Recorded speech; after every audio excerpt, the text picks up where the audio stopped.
Assalamualaikum warahmatullahi wabarakatuh. Apa kabar semuanya? Sehat? Alhamdulillah kita masih diberi kesempatan untuk bisa bertemu lagi dalam keadaan sehat ya. Semoga kita selalu dalam lindungan Allah Subhanahu wa taala. Amin. Nah, hari ini kita akan belajar tentang bab haji dan umroh. Jadi, mohon dengarkan penjelasan berikut ya. Pada video kali ini saya akan membahas materi tentang haji dan umroh. Seperti yang kita ketahui bahwa haji itu merupakan salah satu rukun Islam, yaitu ada yang tahu berapa rukun Islam yang keberapa? Iya, rukun Islam yang kelima. Jadi pengertian dari haji itu sendiri adalah haji berarti menyengaja sesuatu. Maksudnya adalah sengaja mengunjungi Ka'bah dengan niat untuk beribadah dengan syarat-syarat tertentu dan pada waktu tertentu. Sedangkan umrah ini berarti ziarah, maksudnya adalah sengaja berziarah ke Ka'bah atau berkunjung ke Ka'bah untuk melakukan serangkaian ibadah dengan syarat-syarat tertentu dan waktunya ini tidak ditentukan, bisa kapan saja. Bisa dikatakan bahwa haji dan umrah ini hampir sama, hanya berbeda di rukunnya saja. Dan dasar hukum dari haji dan umrah ini adalah wajib bagi setiap orang yang mampu, baik secara fisik, finansial, kesehatan, dan waktu. Dalam melaksanakan ibadah haji dan umroh tentunya ada syarat-syarat tertentu yang harus dipenuhi untuk melaksanakan ibadah tersebut. Nah, syarat-syarat itu diantaranya adalah yang pertama adalah Islam, yang kedua itu berakal, yang ketiga itu baligh, yang keempat itu merdeka, maksudnya tidak di dalam masa perbudakan seseorang atau dia bukan seorang budak. Budak itu sendiri boleh melakukan ibadah haji, namun ketika ia sudah bebas atau sudah merdeka, maka ia harus melaksanakan ibadah haji itu sekali lagi. Nah, yang terakhir itu adalah mampu. Mampu sini maksudnya adalah mampu secara fisik, finansial, kesehatan, dan waktu.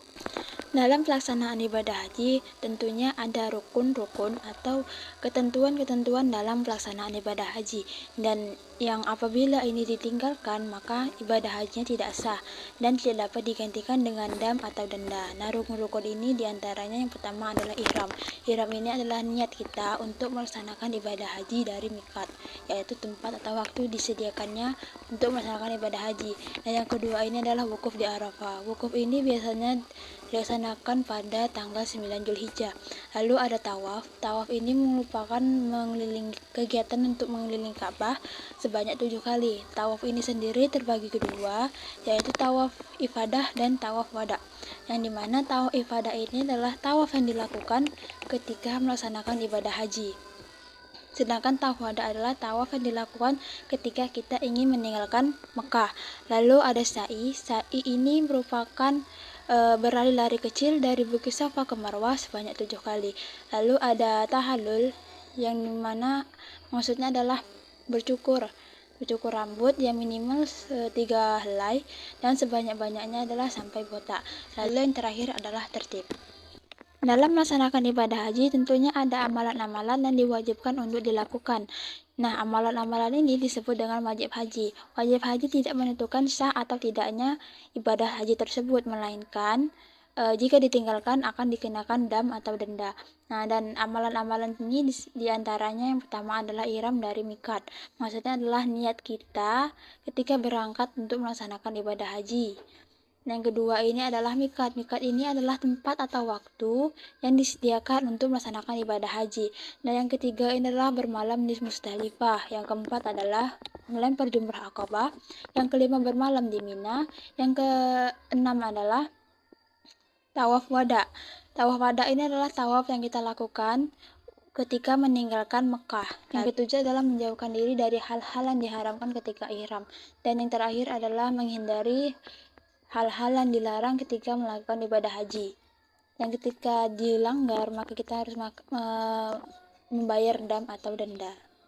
Itu tadi adalah penjelasan mengenai materi haji dan umroh.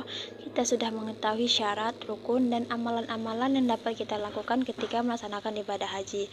Nah, berikutnya adalah penjelasan mengenai bagaimana tata cara pelaksanaan ibadah haji dan umroh. Berikut adalah penjelasannya. Yang pertama adalah niat dan memakai ihram. Niat untuk melaksanakan ibadah haji dan umrah itu sendiri yaitu Bismillahirrahmanirrahim. Nawaitul hajja wa amratu bihi lillahi ta'ala. Lalu kita memakai ihram yang dimana ihram itu adalah pakaian yang dimana untuk laki-laki itu adalah memakai 2 lapis kain yang dimana berfungsi untuk yang satu sebagai sarung, yang kedua adalah sebagai penutup pundak. Lalu untuk perempuan itu memakai pakaian yang menutup aurat seperti memakai telkung ataupun mukena. Lalu yang kedua adalah wukuf di Arafah. Pada saat wukuf ini biasanya dilakukan pada tanggal 9 Zulhijjah, dan pada saat wukuf kita bisa melakukan amalan-amalan seperti sholat, doa, berzikir, membaca Al-Quran, dan lain-lain. Lalu yang ketiga ini adalah melempar jumrah akabah. Kita melempar jumrah akabah ini dengan menggunakan 7 batu kerikil yang itu dilemparkan secara satu persatu, tidak semuanya. Dan pada saat melempar jumrah ini kita mengucapkan lafaz yaitu Bismillahi Allahu Akbar baru melemparkan batu tersebut. Selanjutnya adalah tawaf ifadah, yaitu tawaf yang dilakukan ketika melaksanakan ibadah haji. Nah, tawaf ini adalah kegiatan mengelilingi Ka'bah sebanyak 7 kali. Yang kelima adalah sa'i, yaitu berlari-lari kecil dari Bukit Safa ke Marwah sebanyak 7 kali. Lalu yang terakhir itu ada tahallul atau memotong rambut. Memotong rambut di sini itu minimal sebanyak 3 helai dan sebanyak-banyaknya adalah sampai botak. Nah, tahallul ini adalah sebagai tanda selesainya semua kegiatan ibadah haji yang telah dilakukan sebelumnya. Baiklah, itu tadi adalah penjelasan mengenai bagaimana tata cara pelaksanaan haji dan umroh. Dengan begitu, berakhirlah pembahasan pada hari ini. Semoga kelak suatu hari kita bisa diberi kesempatan untuk berkunjung ke Ka'bah dan melaksanakan ibadah haji atau umroh. Demikian tugas video kali ini. Apabila ada salah-salah kata, saya mohon maaf. Pada Allah saya mohon ampun. Wabillahi taufiq wa hidayah. Wassalamualaikum warahmatullahi wabarakatuh.